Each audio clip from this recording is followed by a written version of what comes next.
Student, मैं Reena Tiwari. Welcome to my channel English with Reena Tiwari.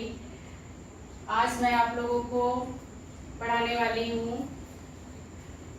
Class 12 का first poem my mother eight 66, जो कमला दास के द्वारा लिखा गया है, उनके द्वारा कंपोज किया गया है। और ये एक इंडियन पोएटेस है। आज मैं पहले इनके बारे में आपको बताने वाली हूँ और चलिए देखते हैं इनके बारे में। कमला दास was born in Malabar Kerala. कमला दास का जन्म मालाबार केरल में हुआ था। She is recognized as one of the India's foremost poets।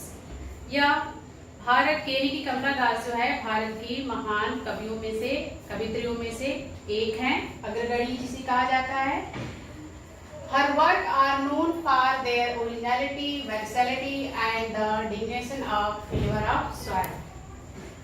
इनकी कविताओं में वर्क मतलब यहाँ कृतियों से मतलब है, यहाँ कोई काम से मतलब नहीं, यहाँ पर लिटरेरी वर्क से मतलब है। इसलिए यहाँ पर कहा गया है Her work are known for their originality, versatility and the indulgence of flavor of soil। इनकी कविताओं में जो है, इनके वर्क्स में, पोएट्री में जो है वो ओरिजिनलिटी देखने को मिलती है, यानी कि मौलिकता देखने को मिलती है। एंड वर्सैटिलिटी यानी कि काफी प्रतिभा जो है वो देखने को मिलती है। एंड द डिग्निशन ऑफ फ्लेवर ऑफ सॉइल, और इनमें जो है स्वदेशी चीजें जो है वो देखने को मिलती है, यानी कि देश से जुड़ी हुई चीजें, हमारे समाज से जुड़ी हुई चीजें, हमसे जुड़ी हुई, जो हमसे खास तौर से जुड़ी हुई है, उसका वर्णन इनकी कविताओं में जो है वो देखने को मिलता है।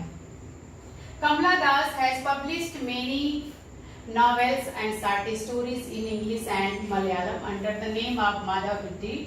कमला दास ने अनेक नावल लिखे हैं, अनेक शॉर्ट स्टोरीज यानी कि लघु कथाएं इन्होंने लिखी हैं।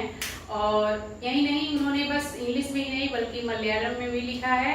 और दोनों ही भाषाओं में इनकी सारे कहानियां और सारे जो नॉवेल्स हैं, उपन्यास हैं, वो बहुत ही फेमस हैं।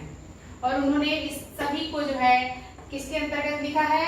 माधवी कुटी के अंतर्गत जो है वो लिखा है।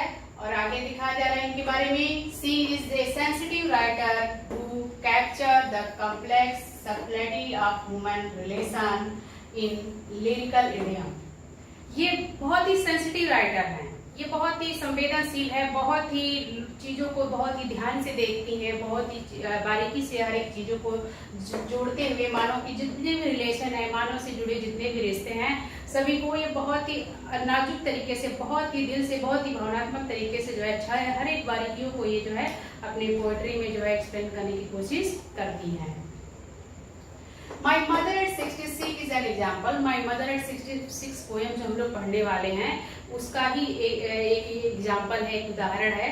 इसमें भी उन्होंने मानव से जुड़े उनके इमोशन का बहुत ही डीपली जो है वर्णन किया हुआ है इसमें। और उन्होंने बताया है कि किस तरह से जो है हम लोग एक दूसरे से जुड़े होते हैं, हमारा जो एक रिलेशन होता है, फैमिली बैकग्राउंड जो होता है, वो कैसे एक दूसरे से जुड़ा होता है और किसी के खोने का हमें कैसा डर होता है, इस पोएम में इन्होंने बताया है। तो ये रहा कमला दास के बारे में। एक बार फिर से मैं रिपीट करना चाहूंगी कि कमला दास एक इंडियन पोएटेस हैं और ये बहुत ही फॉरमोस्ट पोएट हैं इंडिया में जितने भी पोएट हैं, जितने भी पोएटेस हैं, इनमें ये फॉरमोस्ट हैं, बहुत ही अग्रगणी हैं, बहुत ही अच्छी जानी जाती हैं अपने वर्क के लिए। और इन्होंने हिंदी, इंग्लिश, मलयालम हर भाषा में जो है इन्होंने क्या किया है, पोएट्री का जो है वो रचना जो है वो की है इन्होंने। और इसके अलावा ये बहुत ही सेंसिटिव है, बहुत ही लोगों से जुड़ी हुई बातें हैं, परिवार से जुड़ी हुई बातें, अपनी भावना से जुड़ी हुई बातों का एक्सप्लेन बहुत ही अच्छे से जो है वो करती है। और एग्जाम्पल के रूप में आपका माय मदर एट 66 है, जो इनका बहुत ही फेमस कविता है, बहुत ही फेमस है। और ये आपको बहुत ही अच्छी सीख देने वाली है कविता। इसमें बताया जाएगा कि कैसे वो अपनी माँ को खोने से जो है वो डरती हैं, इसका वर्णन इसमें जो है वो किया जाएगा। ठीक है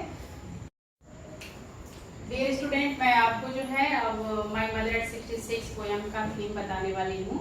और इसमें बताने वाली हूँ कि पोएटेस ने कितनी ब्यूटीफुली जो है अपनी फीलिंग्स को जो है इस पोएम में रखा है, जो उनका खुद का पर्सनल फीलिंग है। आइए देखते हैं। My mother eight 66 is based on the theme of advancing as. My mother eight 66 का जो थीम है वो एडवांसिंग एज पर डिपेंड करता है, उस पर बेस्ड है। क्योंकि एडवांसिंग एज का मतलब आप जानते हैं ग्रोइंग एज। ग्रोइंग एज मतलब बढ़ती उम्र, यानी कि एक शब्दों में आप उसे बुढ़ापा कह सकते हैं। और आप जानते हैं कि हमारे परिवार में ऐसे या फिर हमसे जुड़े हुए जितने भी लोग होते हैं वो एक न एक दिन वो क्या होते हैं, बूढ़े होते हैं। और बूढ़े होने के बाद उन्हें हमें खोने का काफी डर होने लगता है कि अब तो ये बूढ़े हो गए हैं, ज्यादा दिन तक हमारे साथ नहीं रहेंगे। तो इसका वर्णन उन्होंने किया है क्योंकि उनकी माँ जो है वो ग्रोइंग एज में है, बढ़ती हुई उम्र में है, काफी बूढ़ी हो चुकी है। तो कवित्री जो है अपने माँ को खोने के डर से डरती है, इसका वर्णन उन्होंने इसमें किया है। इसलिए यहाँ पर कहा गया है कि एडवांसिंग एज पर डिपेंड करता है ये poem. And fear of loss and separation associate with it, और इससे जो है अलगाव की भावना जो होती है, अलग जो होते हैं किसी से हम बिछड़ते हैं और बिछड़ने से हमें क्या नुकसान होता है, क्या महसूस करते हैं, हम कितने दुखी होते हैं, उसका वर्णन उन्होंने इसमें किया है। The poetess undergoes a plethora of emotions. Undergoes मतलब होता है सहन करना, फील करना, सहन करना, सहना किसी चीज को। तो पोएटेस जो है बहुत ही ज्यादा भावनात्मक महसूस करती हैं, बहुत ही दुखी फील करती हैं अपनी माता के बुढ़ापा को देखते हुए। और बता रही हैं कि when she sees her mother aging, जब वो अपनी माँ को बूढ़ी होते हुए देखती हैं तो बहुत ही ज्यादा भावुक हो जाती हैं, बहुत ही दुखी हो जाती हैं कि अब तो उनकी माँ काफी बूढ़ी हो चुकी हैं, अब भी ज्यादा दिन तक इस दुनिया में शायद न रहें। तो ये भावना को सोचकर वो काफी दुखी हो जाती हैं, उसका वर्णन उन्होंने इसमें किया है। And feel pang of separation at the thought of losing her, यानी कि जब वो सोचती हैं या तो वो अपनी माँ को खो देंगी, इस बात से वो बहुत ही ज्यादा दुखी हो जाती हैं। तमाम तरह के ख्यालात उनके दिमाग में आने लगते हैं, तमाम तरह की निगेटिविटी आने लगती है कि अब क्या होगा, अब मेरी माँ तो काफी बूढ़ी हो चुकी हैं। और आगे बताया गया है She also wishes for the last of beauty and youth of her mother. आप जानते हैं कि जब इंसान बड़ा होता है, ग्रोइंग एज में जाता है, तो धीरे धीरे वो चाहे कितना भी ब्यूटीफुल क्यों न हो, कितना भी सुंदर क्यों न हो, एक न एक दिन उसकी सुंदरता जो है वो वेस्ट अवे हो जाती है, खत्म हो जाती है, चाहे वो कोई भी हो। वो यूथ तक ही हमारा साथ देती है, लेकिन जैसे जैसे हम ग्रोइंग एज में जाते हैं हमारी ब्यूटी जो होती है वो डे बाय डे क्या होती है, डिस्क्रीज होती जाती है। तो इसमें जो है कवित्री की माँ जो है वो बूढ़ी हो गई है, और जब वो यंग थी तो बहुत ही खूबसूरत थी। कवित्री उनकी ब्यूटी का हमेशा प्रेज करती थी, लेकिन अपनी माँ को बूढ़ी हुए देखती हैं और इस तरह से उनकी जो सुंदरता है वो भी धीरे धीरे वो क्या हो गई है, खत्म हो गई है।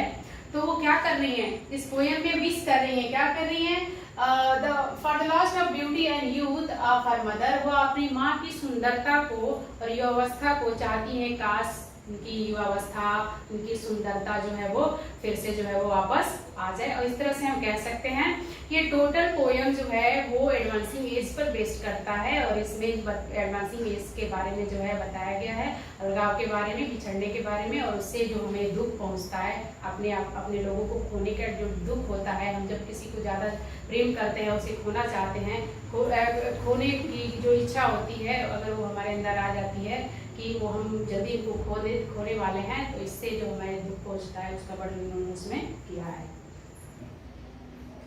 डियर स्टूडेंट, अब मैं आपको इस पोयम का स्टेंजा पढ़ाने वाली हूँ। चलिए देखते हैं इसे।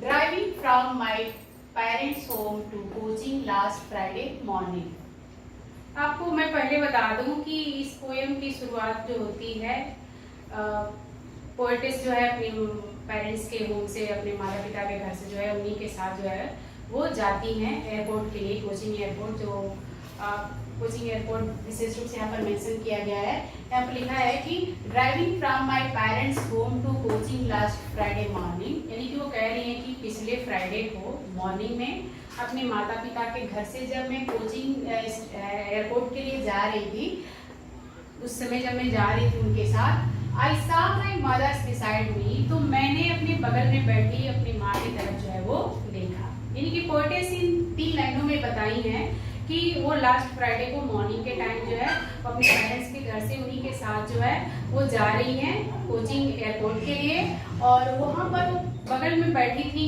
उस कार में उनकी माँ जो है उनके बिसाइड में बैठी हुई थी, बगल में बैठी हुई थी वो, और वो अपनी माँ को क्या करती हैं, ध्यान से देखती हैं। Those open mouth, her face ashen like that of calves. That of calves का मतलब होता है, calves मतलब होता है मृत, यानी कि लाश, यानी कि लाश के समान, निर्जीव। ठीक है, तो बता रही है कि dose open mouth. Dose open mouth का मतलब होता है मुंह खोलकर सोना, मुंह खोल करके सोना। अक्सर हम गाड़ियों में जाते हैं, जब भी कहीं जाते हैं दूर यात्रा पर, तो अक्सर हम रास्ते में क्या होते हैं, सो जाते हैं। अक्सर कुछ लोग जो है वो मुंह खोल कर सोते हैं, तो उनकी माँ भी जो है वो मुंह खोल कर जो है उनके बगल में जो है वो गाड़ी में बैठी हुई है, सोई हुई है। तो इसलिए यहाँ पर वर्णन किया गया है, dose open mouth her face essence like that of carbs. वो मुंह खोलकर सोई हुई है, ऐसा लगता है कि वो मृत पड़ी हुई, यानी कि उनका चेहरा जो है, उनके चेहरे की तुलना जो है वो एक मृत व्यक्ति से उन्होंने किया है। और बता रही है and realise with the pain, और उस समय उनको पेन रियलाइज होता है, दर्द एहसास होता है जब वो ध्यान से अपनी माँ को देखती हैं। तो वो कहती हैं कि उनकी माँ जो है वो क्या होती है, काफी बूढ़ी हो चुकी है और काफी दर्द का महसूस वो इस समय करती हैं। आगे बोलती हैं कि that she was as old as she looked, वो महसूस कर रही हैं कि उनकी माँ जितनी बूढ़ी दिखाई दे रही वास्तव में अब उतनी बूढ़ी हो चुकी हैं, यानी कि उनके ऊपर बुढ़ापा का असर हो गया है। अब वो जल्द ही जो है वो उनसे अलगाव का महसूस करने लगती हैं कि उनकी माँ जो है बूढ़ी हो गई है। हो सकता है कब उनसे भेंट हो, कब मुलाकात हो या ना हो, इसका दर्द का अनुभव जो है वो इस पेन को रियलाइज करती हैं। इसलिए कह रही कि and she was as old as she looked, अरे उनकी माँ तो उतनी बूढ़ी हो गई है जितनी की वो दिखाई दे रही है इस समय। इस बात को ध्यान में रखकर वो बहुत ही दुखी हो जाती हैं और बताती हैं but soon put the thought away. जब वो दुखी हो जाती हैं, जब पेन रियलाइज करती हैं, तो इस थॉट को पुट अवे कर देती हैं, यानी कि इस विचार को वो क्या करती हैं, दूर कर देती हैं। यानी जो बात वो सोच रही है बुढ़ापे के बारे में अपनी माँ के, अलगाव के बारे में अपनी माँ से, उसको वो क्या करती हैं, दूर कर देती हैं, यानी कि उस पर ध्यान देना नहीं चाहती हैं, यानी कि इस विचारों से वो अपने आप को अलग करने की कोशिश करती हैं। And looked out to young tree, और ध्यान हटाने के लिए, थॉट को पुट अवे करने के लिए क्या करती हैं, वो लुक आउट, बाहर की तरफ देखती हैं। और बाहर की नजारा हम लोग भी अक्सर यात्राएं करते हैं, जब भी कहीं जाते हैं तो हमें बाहर क्या दिखाई देता है, बाहर पेड़ पौधे रास्ते में हमें दिखाई देते हैं और तमाम तरह के बच्चे दिखाई देते हैं, स्कूल के बच्चे दिखाई देते हैं, या फिर कोई भी चीज जो है बाहर जो है हम देख सकते हैं। इसलिए वो अपने उस निगेटिविटी को दूर करने के लिए वो जो है बाहर की तरफ ध्यान देती हैं और बताती हैं कि वो क्या देखती है उस समय जब वो बाहर की तरफ देखती हैं क्या, and look out of the young tree sprinting, यानी कि पेड़ को दौड़ते हुए देखती हैं। जैसे हम लोग गाड़ी में चलते हैं, ऐसा लगता है कि पेड़ भी हमारे साथ साथ दौड़ते हैं, लेकिन एक्चुअली वो पेड़ नहीं दौड़ता है, हमारी गाड़ी चलती है, वो दौड़ती है, वो चलती है, तो हमें ऐसा लगता है कि पेड़ दौड़ता है। तैसे उन्होंने वर्णन किया है कि लुक्ड ट्री स्प्रिंटिंग, कि वो पेड़ों को दौड़ते हुए चलते हुए यंग ट्री को जो है वो देखती हैं। एंड दी मेरी children sprinting out of their home, और बहुत ही खुशी पर, मेरी मतलब खुशी, मेरी मतलब खुशहाली से भरपूर, यानी कि वो खुशहाली से भरपूर, यानी कि खुशी पूर्वक बच्चों को हंसते खिलखिलाते घरों से निकलते हुए जो है वो देखती हैं। इस तरह से वो अपने ध्यान को हटाने की कोशिश जो है वो करती हैं। एक बार फिर मैं आपको बता दूं इसको शॉर्ट में, इस फिगर में क्या बताया गया है कि पोएटेस जो है अपनी माँ के साथ कोचिंग एयरपोर्ट के लिए निकलती हैं। बिसाइड उनके बगल में उनकी माँ जो बैठी हैं और वो मुंह खोल कर सोई हुई हैं, और उस समय जब पोएटेस उनके तरफ देखती हैं तो देखती रह जाती हैं और सोचती हैं कि उनकी माँ तो बहुत ही बूढ़ी हो गई हैं, अलगाव की भावना महसूस करती हैं, और इस तरह से वो जो है ध्यान को हटाने के लिए बाहर की तरफ देखने की कोशिश करती हैं। और बाहर क्या देखती हैं, दौड़ते हुए पेड़ों को देखती हैं। जैसा कि मैंने आपको पहले बता दिया कि पेड़ नहीं दौड़ते हैं, वो गाड़ी चलती है, लेकिन उन्होंने ऐसा वर्णन किया है। और आगे उन्होंने क्या देखा, छोटे छोटे बच्चों को देखा जो दौड़ते हुए अपने घरों से जो है वो। फर्स्ट स्टेंजा में हम लोगों ने देखा है कि पोएटेस जो है अपने ध्यान को हटाने के लिए बाहर की तरफ देखती हैं, और बाहर क्या देखती हैं मैं ऑलरेडी आपको बता चुकी हूँ। आइए देखते हैं आगे क्या कहती हैं।